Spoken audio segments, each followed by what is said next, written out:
Hello and welcome to today's video. Today we are going to discuss a very important concept related to job preparation. Yes, you guessed it right. It is about writing a winning resume. How do you craft a resume that stands out and improves your chances for getting an interview call? So stay tuned till the end of this video. If you like our channel and have not subscribed to our channel, please click on the bell icon to subscribe it and give it a thumbs up if you like the content we produce. Thank you.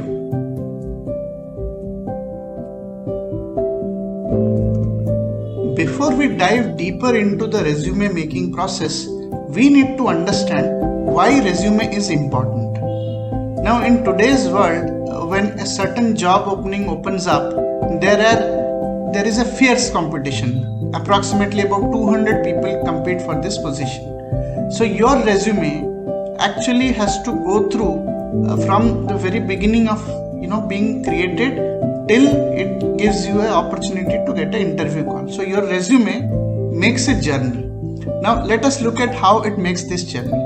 So the moment you put this resume into the application system or the company for which you are trying to apply for the position, it competes with hundreds of other resumes in the system.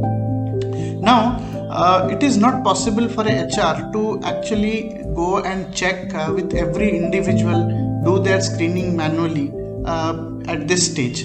So what typically HRs and companies do, they use something called as the ATS or applicant tracking system screening. So it's a software which basically has the feeds of what the job description expects from a certain role, and this ATS system is run on your resume, and if it passes through, it goes to the next level, otherwise it gets filtered out.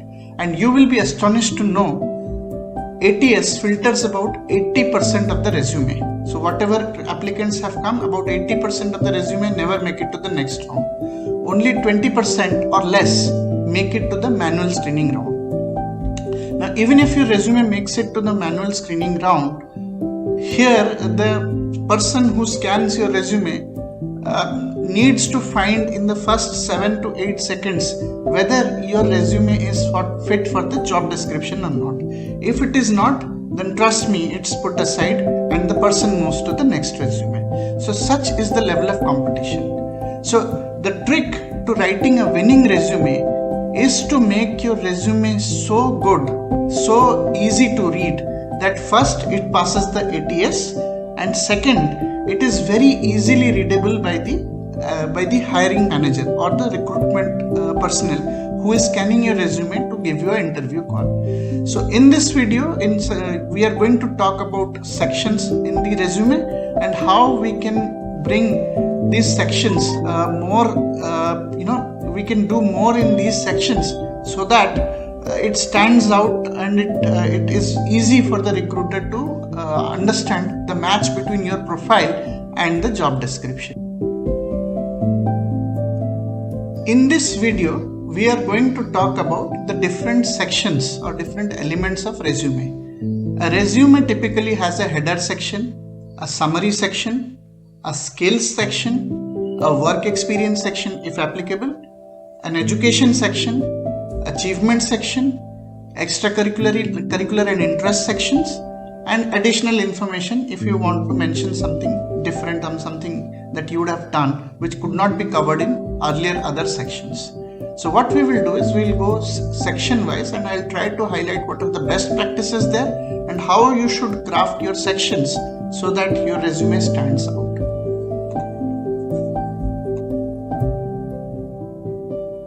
Let's start with the header section. A header section should be as clean as possible. It should clearly show your name and your most recent and updated contact details. It is very important because many recruiters try to reach you either through mail or they want to just WhatsApp you or through mobile phone. So every time you send out a resume or upload your details into a portal, you need to ensure that the right contact details are mentioned, something that you use, right? Additional information such as LinkedIn profile or want to mention anything else, are all optional. You may or may not include them, but bare minimum is your email and mobile number along with your name.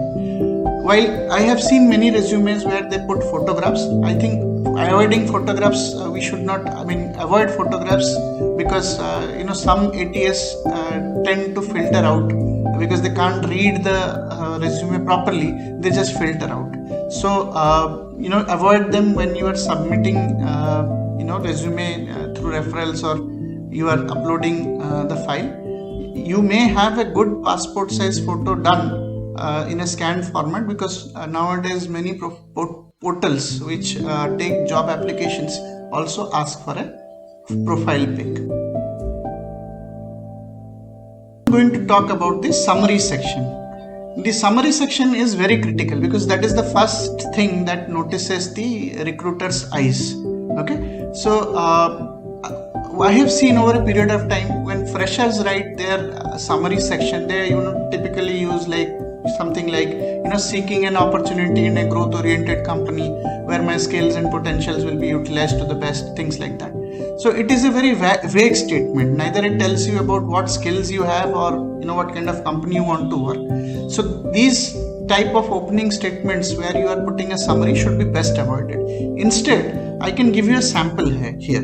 You should write, I am a marketing graduate from XXX college, having experience in digital marketing, content marketing during my internships.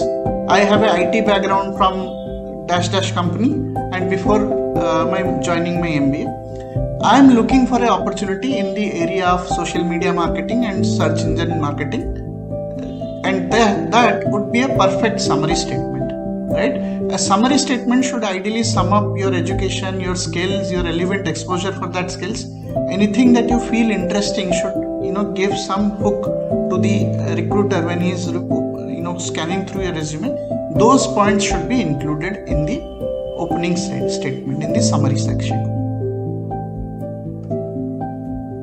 The skills section, this is a very important section. So you can use bulleted points to highlight your skills. I consider this as a very good section, and I really like resumes which clearly tells the skills as a separate section. How it helps, because as I said, the recruiter doesn't have more than 7 seconds, 8 seconds to skim through the resume in a quick way. So if you can just highlight a section called skills and put your skills, then it is much easier for the recruiter to look at the job description and find your suitability for the role, which is why I think it is an extremely great idea. It's a very great idea to have a separate skills section in your resume. Besides, it also gives you a section where you can put appropriate keywords from the job description. Next, let me talk about the work experience section for people for whom this is relevant. The work experience section, you need to keep it very simple. You have to go with the reverse chronology order. The last company that you have worked, or your current company, should appear on the top, and this should be followed by all the companies that you have worked so far. The format has to be very simple. You just need to name the company name, and then you can say from which date to which date and which role, what role you have done. And below that, you just need to put 3-4 roles and responsibility points, and they typically should be in a verb to impact format. For example, acquired 5 new customers, and this helped in increasing the acquisition by 15%. A statement like this has far more weight than any other general statement which talks about your role and responsibility. So be sure to include action to impact kind of a statement in the work experience section. Next comes the education section. Here again you need to go in the reverse chronology order. Your last education or the latest education should come first, followed by all other education. If you are a work experience candidate, as in you have some work experience, then you don't have to go all the way till your 10th. Okay, you can just mention your top 2 qualifications, and that should be good enough. But if you are a fresher, then you don't have work experience, so you can go till 10th. Under each of your college, you mention, if you have done some extracurricular work, if you have been part of some initiatives, if you have done internships, just quickly summarize. And then if you have done some achievements also, you can call them out here, or you can call them in the separate achievement section, up to you, whichever way you feel comfortable with.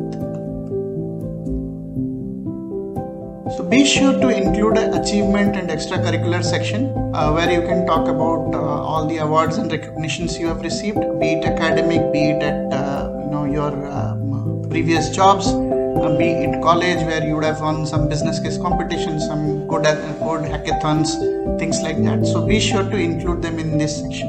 In the extracurricular section, you can include your experience such as community service or something that you would have arranged, maybe a relief and rehabilitation camp, something like which basically talks more about who you are and what kind of things you have done. With this, you can summarize the achievements and extracurricular section. There is also this additional information section, which is optional. You may want to create or you may not want to create, depending on if you have not covered something, or if you didn't find these sections to be relevant to cover certain aspects and you still want to talk about it, you can do it in the additional information section.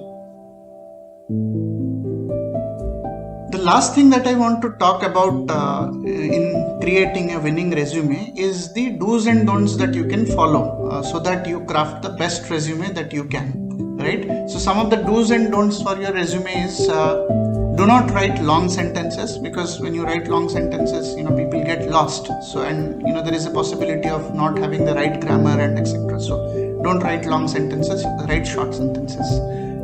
Ideal length of the resume.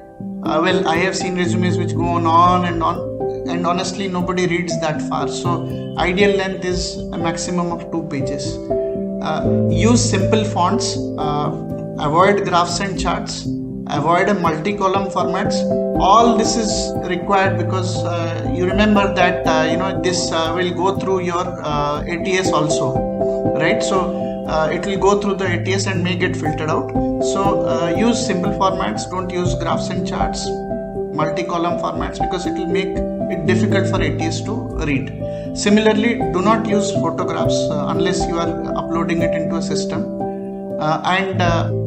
Again, I have mentioned this in the previous sections. Put absolutely recent and correct contact details. Okay, who would want that the recruiter is not able to contact you because your contact details were not right. So nobody wants that, right? So ensure that your contact details are recent.